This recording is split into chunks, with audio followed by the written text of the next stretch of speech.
अऊज़ु बिल्लाहि मिनश्शैतानिर्रजीम बिस्मिल्लाहिर्रहमानिर्रहीम। शुरू अल्लाह का नाम लेकर जो बड़ा मेहरबान और निहायत रहम करने वाला है। अस्सलामु अलैकुम वरहमतुल्लाहि वबरकातुहू। तफसीर रूहुल बयान में है कि ज़माने साबका में एक जब्बार और सरकश बादशाह गुजरा है। उसने एक महल तामीर करवाया और उसे बड़ा पुख्ता बनवाया। उस पर रंगा रंग के नक्शो नगार किए गए और जब महल तैयार हुआ तो उसने कसम खाई कि जो शख्स भी बिला इजाज़त इसके करीब जाएगा या उसकी तरफ बुरी नज़र से भी देखेगा तो उसे कत्ल कर दिया जाएगा।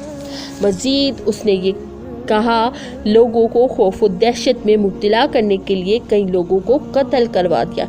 इत्तफाक से बादशाह के महल के पास एक नेक और सालेह शख्स की झोंपड़ी भी थी। बादशाह ने उसको बुलाया और कहने लगा, मैं तुम्हें नसीहत करता हूँ कि यहाँ से चले जाओ वरना तुम्हें भी कत्ल कर दिया जाएगा। जब वो मर्द सालेह एक लफ्ज़ भी न बोला और शहर से बाहर जाकर एक झोंपड़ी तैयार की जिसका कोई दरवाज़ा था और ना कोई सुराख। उसने अंदर दाखिल होकर झोंपड़ी को मुकम्मल बंद कर लिया और अल्लाह की इबादत में मसरूफ़ हो गया। इधर वो सरकश बादशाह भी महल में ऐश की ज़िंदगी बसर कर रहा था। वक्त गुजरता रहा। एक दिन बादशाह अपने महल में अपने खादमों से खिदमत करवाने में मसरूफ़ था कि मुल्कुल मौत हसीन व जमील नौजवान की शक्ल में तशरीफ़ लाए। आपने महल के अंदर टहलने लगे और बार बार निगाह उठाकर महल की चोटियों की तरफ देखते। बादशाह के खादमों में से किसी ने देखा तो बादशाह से जाकर कहने लगा, आली जा, महल के अंदर कोई अजनबी नौजवान घूम रहा है और बार बार महल को घूरता है।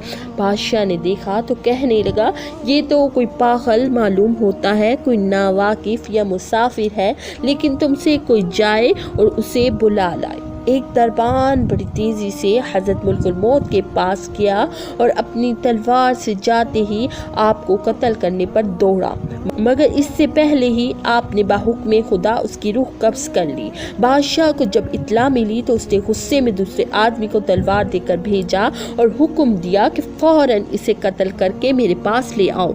दूसरा आदमी जब हज़रत मुल्कुल मौत की तरफ लपका तो वो भी अपनी जान से हाथ धो बैठा।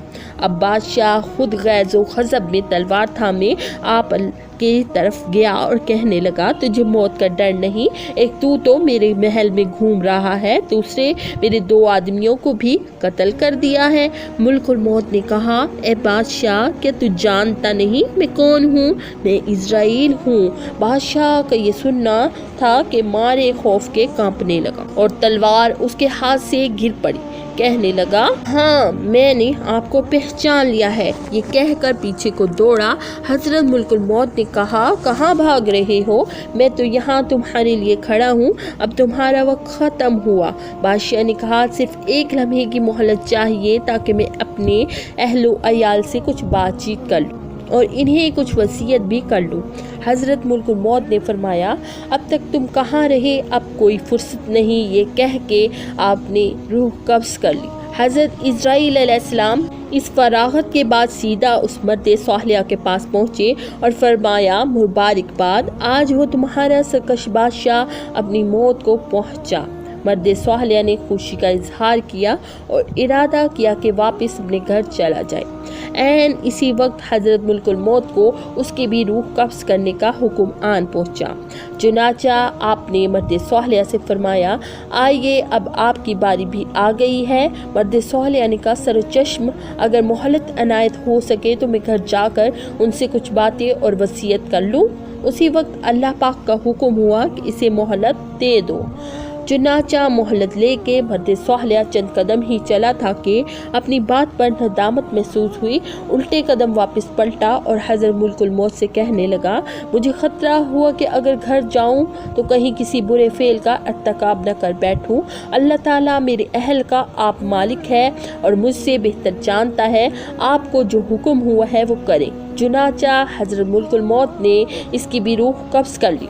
اس کہانی سے ہمیں سبق ملتا ہے کہ بعض عارفین فرماتے ہیں کہ بہت تعجب ہے اس شخص پر جو اس امر سے بھاگتا ہے جو ضروری ہونے والا ہے۔ وہ مالک ہے جس نے بندے کو ہر نعمت اور بھلائی عطا فرمائی، مگر بندوں سے وہ صرف ایک ہی چیز طلب کرتا ہے، میری عبادت کرو اور نعمتوں پر میری شکر گزاری کرو۔